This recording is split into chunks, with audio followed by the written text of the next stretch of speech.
नमस्कार मित्रों, आज आपके लिए महाकवि रामधारी सिंह दिनकर की कविता रश्मि रथी के खष्ट सर्ग के भाग 3 के साथ उपस्थित हैं। आज का प्रसंग है भीष्म और कर्ण संवाद। मित्रों, प्रसंग में आगे बढ़ने से पहले आप हमारे चैनल को अवश्य सब्सक्राइब कर लेना, वीडियो को लाइक और अपने मित्रों से शेयर करना, एक छोटा सा कमेंट्स लिखकर हमारा उत्साह वर्धन तो ज़रूर करना मित्रों। और मित्रों, प्लेलिस्ट में जाकर आप रश्मि रथी के प्रत्येक सर्ग को सुन सकते हैं। तो आइए दिनकर की ओजस्वी शैली में कविता का आनंद लेते हैं। मानेगा यह दृष्टि कराल, विषधर भुजंग किसका यंत्रण, पल पल अति को कर धर्म सिक्त, नर कभी जीत पाया है रण। जो जहर हमें बरबस उभार, संग्राम भूमि में लाता है, सतपथ से कर विचलित अधर्म की ओर वही ले जाता है। साधन को भूल सिद्धि पर जब टकटकी हमारी लगती है, फिर विजय छोड़ भावना और कोई न हृदय में जगती है। तब जो भी आते विघ्न रूप हो धर्मशील या सदाचार, एक ही सदृश हम करते हैं सबके सिर पर पाद प्रहार। उतनी भी पीड़ा हमें नहीं होती है इन्हें कुचलने में, जितनी होती है रोज कंकड़ों के ऊपर हो चलने में। सत्य ही ऊर्ध्वलोचन कैसे नीचे मिट्टी का ज्ञान करे, जब बड़ा लक्ष्य हो खींच रहा छोटी बातों का ध्यान करे। चलता हो अंध ऊर्ध्वलोचन, जानता नहीं क्या करता है, नीचे पथ में है कौन पाँव जिसके मस्तक पर धरता है। काटता शत्रु को वह लेकिन साथ ही धर्म कट जाता है, फाड़ता विपक्षी को अंतर मानवता का फट जाता है। वासना वहनी से जो निकला, कैसे हो वह संजुग कोमल, देखने हमें देगा वह क्यों करुणा का पंथ सुगम शीतल। जब लोभ सिद्धि की आंखों पर माड़ी बनकर छा जाता है, तब वह मनुष्य से बड़े बड़े दुश्चिंत कृत्य करवाता है। फिर क्या विस्मय, कौरव पांडव भी नहीं धर्म के साथ रहे, जो रंग युद्ध का है उससे उनके भी अलग न हाथ रहे। दोनों ने कालिख छुई शीश पर जय का तिलक लगाने को, सतपथ से दोनों डिगे दौड़कर विजय बिंदु तक जाने को। इस विजय द्वंद्व के बीच युद्ध के दाहक कई दिवस बीते, पर विजय किसे मिल सकती थी जब तक थे द्रोण कर्ण जीते। था कौन सत्यपथ पर डटकर जो उनसे योग्य समर करता, धर्म से मारकर उन्हें जगत में अपना नाम अमर करता। था कौन देखकर उन्हें समर में जिसका हृदय न कपता था, मन ही मन जो निज इष्ट देव का भय से नाम न जपता था। कमलों के वन को जिस प्रकार विदलित करते मदकल कुंजर, थे विचर रहे पांडव दल में त्यों मचा ध्वंस दोनों नरवर। संग्राम बुभुक्षा से पीड़ित सारे जीवन से छला हुआ, राधे पांडवों के ऊपर दारुण अमरस से जला हुआ। इस तरह शत्रुदल पर टूटा जैसे हो दावा नल अजय, या टूट पड़े हो स्वयं स्वर्ग से उतर मनुज पर कार्तिकेय।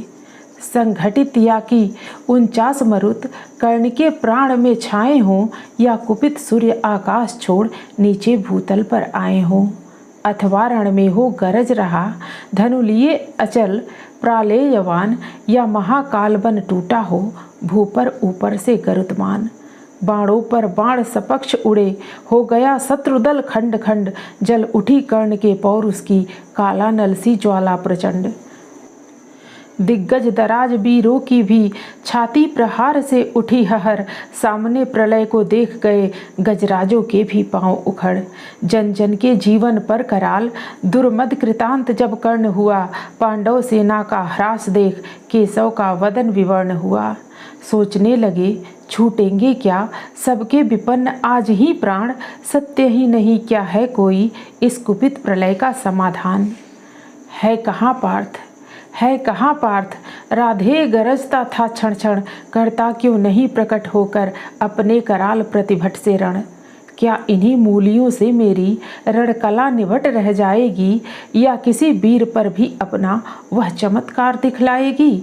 हो छिपा जहाँ भी पार्थ सुने, अब हाथ समेटे लेता हूँ, सबके समक्ष द्वैरथ रण की मैं उसे चुनौती देता हूँ। हिम्मत हो तो वह बढ़े, व्यूह से निकल जरा सम्मुख आए, दे मुझे जन्म का लाभ और साहस हो तो खुद भी पाए।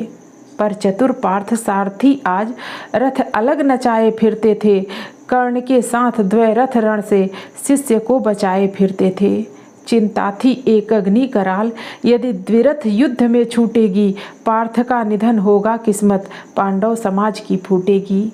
नटनागर ने इसलिए युक्ति का नया योग संधान किया, एक अग्नि हव्य के लिए घटोत्कच का हरि ने आह्वान किया। बोले बेटा क्या देख रहा, हाथ से विजय जाने पर है, अब सबका भाग्य एक तेरे कुछ कर्तव्य दिखलाने पर है। यह देख कर्ण की बिसिक वृष्टि कैसी कराल झड़ लाती है, गो के समान पांडव सेना भयविकल भागती जाती है। तिल पर भी भूमि न कहीं खड़े हो, जहाँ लोग सुस्थिर क्षण भर, सारे रणभू पर बरस रहे एक ही कर्ण के बाण प्रखर। यदि इसी भांति सब लोग मृत्यु के घाट उतरते जाएंगे, कल प्रातः कौन सेना लेकर पांडव संगर में आएंगे। है बड़ी विपद की घड़ी, कर्ण का निर्भय गाढ़ प्रहार रोक, बेटा जैसे भी बने पांडवी सेना का संहार रोक। फूटे ज्यों वहिन्मुखी पर्वत, ज्यों उठे सिंधु में प्रलय ज्वार, कूदारण में त्यों महाघोर गर्जन कर दानों के माकार। सत्य ही असुर के आते ही रण का वह क्रम टूटने लगा, कौरवी अनी भयभीत हुई, धीरज उसका छूटने लगा। है कथा दानवों के कर में थे बहुत बहुत साधन कठोर, कुछ ऐसे भी जिन पर मनुष्य का चल पाता था नहीं जोर। उन अगम साधनों के मारे कौरव सेना चिघार उठी, ले नाम कर्ण का बार बार व्याकुल कर हाहाकार उठी। लेकिन अजस्र शर वृष्ट निरत अनवरत युद्धरत धीर कर्ण, मन ही मन था हो रहा स्वयं इस रण से कुछ विस्मित विवर्ण। बाणों से तिल भर भी अविद्ध था कहीं नहीं दानव का तन, पर हुआ जा रहा था वह पशु पल पल कुछ और अधिक भीषण। जब किसी तरह भी नहीं रुद्ध हो सकी महादानव की गति, सारी सेना को विकल देख बोला कर्ण से स्वयं कुरुपति।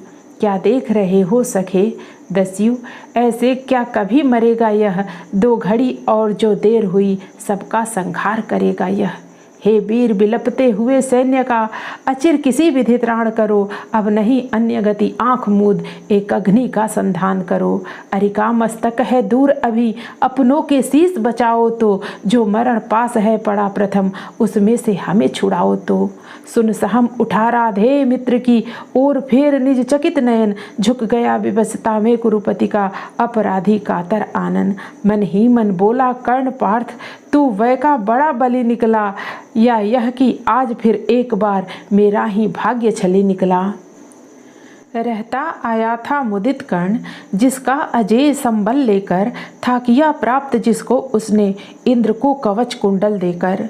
जिसकी करालता में जय का विश्वास अभय हो पलता था, केवल अर्जुन के लिए जिसे राधे जुगाए चलता था। वह काल सर्पिणी की जिह्वा, वह अटल मृत्यु की सगी स्वसा, घातकता की वाहिनी शक्ति, यम की प्रचंड वह अनल रसा। लपलपा आगसी एक अग्नि तुंडीर छोड़ बाहर आई, चांदनी मंद पड़ गई समर में दाहक उज्ज्वलता छाई। कर्ण ने भाग्य को ठोक उसे आखिर दानव पर छोड़ दिया, बिहनल हो कुरुपति को बिलोक फिर किसी और मुख मोड़ लिया। उस असुर प्राण को वेद दृष्टि सबकी क्षण भर त्रासित करके, एक अग्नि ऊपर लीन हुई अंबर को उद्भासित करके।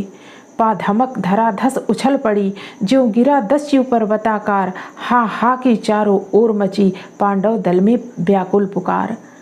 नरवीर युधिष्ठिर नकुल भीम रह सके कहीं कोई नधीर, जो जहाँ खड़े थे लगे वहीं करने कातर क्रंदन गंभीर। सारी सेना थी चीख रही, सब लोग व्यग्र बिल खाते थे, पर बड़ी विलक्षण बात हंसी नटनागर रोक न पाते थे। टल गई विपद कोई सिर से, या मिली कहीं मन ही मन जय, क्या हुई बात क्या देख हुए केशव इस तरह विगत संशय। लेकिन समर को जीत कर निज वाहिनी को प्रीत कर, बलैत गहन गुंजार से पूजित परम जयकार से। राधे संगर से चला मन में कहीं खोया हुआ, जय घोष की झनकार से आगे कहीं सोया हुआ। हारी हुई पांडव चमू में हंस रहे, भगवान थे पर जीत कर भी कर्ण के हारे हुए से प्राण थे, हारे हुए से प्राण थे। क्या सत्य ही जय के लिए केवल नहीं बल चाहिए, कुछ बुद्धि का भी घात, कुछ छल छद्म कौशल चाहिए। क्या भाग्य का आघात है, क्या भाग्य का आघात है, कैसी अनोखी बात है, मोती छिपे आते किसी के आंसुओं के तार में, हंसता कहीं अभिशाप ही आनंद के उच्चार में।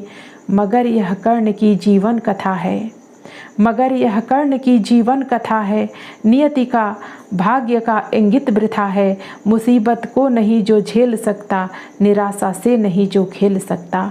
पुरुष क्या श्रृंखला को तोड़ करके चले आगे नहीं जो जोर करके।